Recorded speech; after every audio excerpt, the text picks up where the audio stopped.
नमस्कार दोस्तों, मेरा नाम है डॉक्टर सनी गुप्ता। मैं सीनियर फिजियोथेरेपिस्ट हूँ Mamta wellness super speciality physiotherapy clinic Shahjahanpur में। अभी कुछ टाइम पहले हमारे पास एक पेशेंट आए थे, उनको राइट नी में ऑस्टियोआर्थराइटिस था। सबसे पहले तो हम ये जानते हैं कि ऑस्टियोआर्थराइटिस होता क्या है और इसके क्या क्या प्रभाव होते हैं आपके जॉइंट पे और क्या डेली लिविंग पे आपके प्रभाव पड़ते हैं। ऑस्टियोआर्थराइटिस जो होता है बेसिकली एक डीजनरेटिव डिसऑर्डर है। डीजनरेटिव का मतलब होता है उम्र के साथ साथ जो होने वाला, जो बढ़ती उम्र में जोड़ों में वियर एंड टियर की वजह से जो आपके जोड़ खराब होते हैं और लेटर स्टेज में वो जब ज़्यादा खराब होने लगते हैं, उनको प्रॉब्लम सूजन आती है या चलने फिरने में दिक्कत आती है, तो उसको हम ऑस्टियोआर्थराइटिस कहते हैं। आर्थराइटिस यानी गठिया काफ़ी प्रकार की होती है, जिसमें से एक ऑस्टियोआर्थराइटिस होती है। ऑस्टियोआर्थराइटिस डीजनरेटिव होती है। इसी प्रकार से अलग अलग गठिया अलग अलग कारण से होती हैं। कुछ गठिया इन्फेक्शन की वजह से होती हैं, जैसे कि रूमेटॉइड आर्थराइटिस। कुछ गठिया यूरिक एसिड बढ़ने की वजह से होती हैं, जैसे गाउट आर्थराइटिस। तो अभी हम जो बात कर रहे हैं वो हम बात कर रहे हैं ऑस्टियोआर्थराइटिस के बारे में।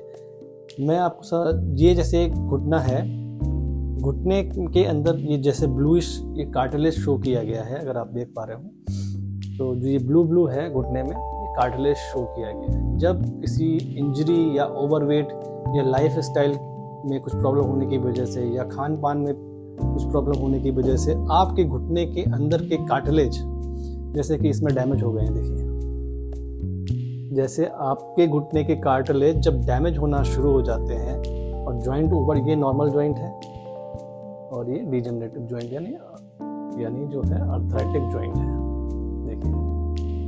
तो जब ये कार्टिलेज डैमेज होना शुरू हो जाते हैं और एक डैमेज काफ़ी ज़्यादा हो जाता है, तब आपको वो एहसास होता है कि आपके घुटने में दर्द हो रहा है। तब आप कुछ ओवर काउंटर ड्रग लेके, पेन किलर लेके उसको सबसाइड कर लेते हैं, कुछ दिन चल जाता है, फिर वो धीरे धीरे पेन बढ़ता रहता है। आप मेडिसिन लेते हैं, दिखाते हैं, फिर भी कुछ नहीं करते हैं, मेडिसिन लेके ही चलता रहता है और जॉइंट वो स्टेज बाई स्टेज क्रॉस करता रहता है। और वो जब थर्ड स्टेज या सेकंड स्टेज में आ जाता है, तब आपको लगता है कि ये मेडिसिन वर्क नहीं कर रही है, इसमें और कोई प्रॉब्लम है। तब जब आप एक्सरे कराने जाते हैं, एक्सरे में आपको दिखाई पड़ता है या आपके डॉक्टर जो देखते हैं बोलते हैं कि आपको गठिया हो गया है और आपको ये ट्रीटमेंट लेना पड़ेगा या जॉइंट रिप्लेसमेंट कराना पड़ेगा।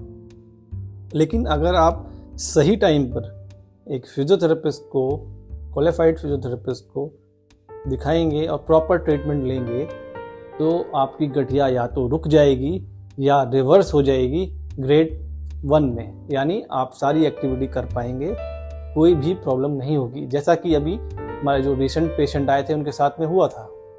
वो जब आए थे तो वो ग्रेड 2 ऑस्टियोआर्थराइटिस की कंडीशन में थे। उनको डेली एक्टिविटी की सारी जो एक्टिविटीज़ हैं उनमें पेन हो रहा था, इवन चलने में, उठने बैठने में प्रॉब्लम हो रही थी। उनका आर्थराइटिस जो डेवलप हुआ था वो ओवरवेट की वजह से हुआ था। किसी और का आर्थराइटिस, ऑस्टियोआर्थराइटिस किसी और रीज़न की वजह से डेवलप हो सकता है। लेकिन यहाँ पर कहने का मतलब ये है, अगर आप उसको अवॉइड करेंगे, आप पेन किलर खाते रहेंगे, तो आपकी आर्थराइटिस जो है वो ठीक नहीं होने वाली है, वो अपने तरीके से बढ़ रही है। आप केवल उसको दर्द को सप्रेस कर रहे हो। अगर आप सही टाइम पे सही ट्रीटमेंट लोगे तो आपको लेटर स्टेज में जॉइंट रिप्लेसमेंट की ज़रूरत नहीं पड़ेगी। बहुत ही ईजिली आप ठीक हो सकते हो। विदिन 15 to 30 सिटिंग्स आप ठीक हो सकते हो। पेन किलर से ज़्यादा इफेक्टिव रहेगा ये ट्रीटमेंट। तो कहने का मतलब यहाँ पर ये है कि ऑस्टियोआर्थराइटिस या जॉइंट में पेन अगर लंबे समय तक है, 15-20 दिन से लगातार हो रहा है या बढ़ता जा रहा है, पेन किलर खाने के बाद स्टॉप होता है, जैसे पेन किलर छोड़ते हैं फिर से दर्द जो है वापस आ जाता है, तो जॉइंट में कुछ प्रॉब्लम हो रही है, उसको अवॉइड ना करें। कॉमनली जो अफेक्टेड जॉइंट हैं ऑस्टियोआर्थराइटिस के, वो घुटने में होता है या फिर आपके हिप जॉइंट में होगा। ये जो वेट वेयरिंग जॉइंट हैं, जिसमें बॉडी का वेट पड़ता है, जैसे घुटना हो गया, हिप जॉइंट हो गया, इनमें बहुत कॉमनली होता है। इसमें से भी सबसे ज़्यादा नी आर्थराइटिस कॉमन है, यानी घुटनों की गठिया कॉमन है। तो इसका ट्रीटमेंट हमारे पास जो है, इसमें मसल स्ट्रेंथनिंग कराते हैं, लेज़र से ट्रीटमेंट होते हैं, और भी कुछ नए इक्विपमेंट्स आए हैं जो कार्टिलेज रीजनरेशन में यूज़ होते हैं, जो आपकी कार्टिलेज डैमेज हो गए हैं उसको रिपेयर करते हैं, रीजनरेट करते हैं और आर्थराइटिस जो है आपका बिल्कुल ठीक हो जाता है। पर आप समय रहते आए हैं, ये नहीं कि ग्रेड 3 के बाद में जॉइंट बिल्कुल 100% डैमेज हो गया है, उसके बाद अगर आप आएंगे तो जॉइंट रिप्लेसमेंट के अलावा कोई ऑप्शन नहीं बचता है, जॉइंट रिप्लेसमेंट ही कराना पड़ेगा आपको। तो अभी हम उन पेशेंट का फीडबैक भी दिखाएंगे आपको जो हमारे यहाँ आए थे और काफ़ी दर्द में थे और अब वो बिल्कुल ठीक हैं, और उनको हमने कुछ डाइट मॉडिफिकेशन बताए हैं ताकि वो अपना वजन कम कर सकें और आगे भी ये प्रॉब्लम किसी और जॉइंट में या उस जॉइंट में रिपीट ना करें। धन्यवाद। इनको क्या दिक्कत थी मुझे खुद बताते हैं। हमारे दाहिने घुटने में हम करीबन 3 महीने से परेशान थे। चलने फिरने उठने बैठने में दिक्कत थी, सही तरीके से चल नहीं पा रहे थे। 99% फायदा हो गया है। पहले आपको चलने फिरने में दिक्कत? हाँ, चलने फिरने उठने बैठने में दिक्कत थी ज़्यादा, परंतु धीरे धीरे करके एक हफ्ते के बाद धीरे धीरे करके फायदा होने लगा। अब आपका घुटने का दर्द? हाँ, 99% फायदा है।